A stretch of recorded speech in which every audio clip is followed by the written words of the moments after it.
સુરતની ટેક્સટાઇલ માર્કેટમાં નુકસાનીના દ્રશ્યો સામે આવ્યા છે। પાણી ઓસર્યા બાદ હવે નુકસાનીના દ્રશ્યો સામે આવી રહ્યા છે। ધ ઝેબ્રી4 ટેક્સટાઇલ માર્કેટમાં મોટા પાયે નુકસાન થવા પામ્યું છે। કાપડના પાર્સલો પાણીમાં ગરકાવ થયા હતા।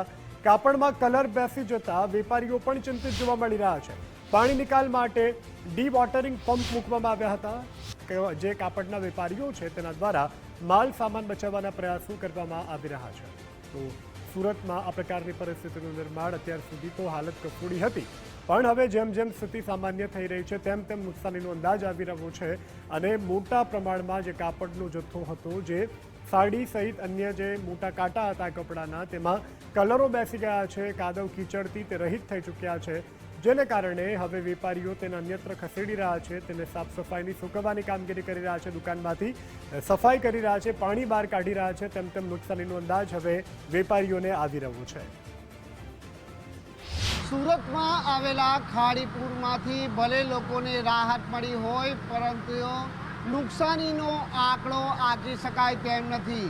જી હા, સુરતના પર્વત પાટિયા ગોળાદરા રોડ ઉપર આવેલી ધ ફેબ્રિઝો ટેક્સટાઇલ માર્કેટમાં જે નુકસાનીના દ્રશ્યો સામે આવી રહ્યા છે તે જોઈ અને સમજી શકાય છે કે વેપારીઓને કેટલી હદે નુકસાન થયું છે। આખા જે કાપડ અને સાડીના જે પાર્સલો છે તે ખાડીપુરના પાણીમાં ગરકાવ થઈ ગયા હતા અને હાલ વેપારીઓએ ભારે નુકસાન સહન કરવાનો વારો આવ્યો છે।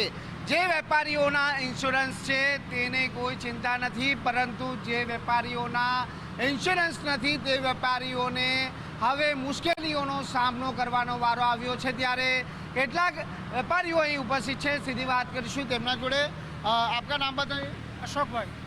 अशोक भाई, किस तरह के हालात है यहाँ पर, कितने नुकसानी का आंकलन कर रहे हैं? ये हमारे दुकान का 180 पार्सल है पूरा, 180 का 80 पूरा माल ख़राब हो गया पूरा एक दूसरे से कपड़ा कलर पकड़ लिया है और इसमें कोई तरह का कोई मतलब है नहीं बचने का चांस। पूरा का पूरा कलर पकड़ लिया है। अच्छा बताइए, कितने दिन तक यह पार्सल पानी में पड़े रहे थे? ये अपना मंगलवार को जहाँ आज सोमवार है, कम से कम एक सप्ताह हो गया है। एक सप्ताह से पूरा कल पानी उतरा है तो कल ये पार्सल दिखना, बाकी तो पूरा पार्सल डूबा हुआ था। पार्सल ये 3 दिन बाद में दिखा। तो कितना नुकसान आंकलन करने में आ रहा है? जी, 10 करोड़ रुपए का राजहंस का बता रहे हैं, बाकी तो मार्केटों में और क्या मालूम क्या क्या हो रहा है।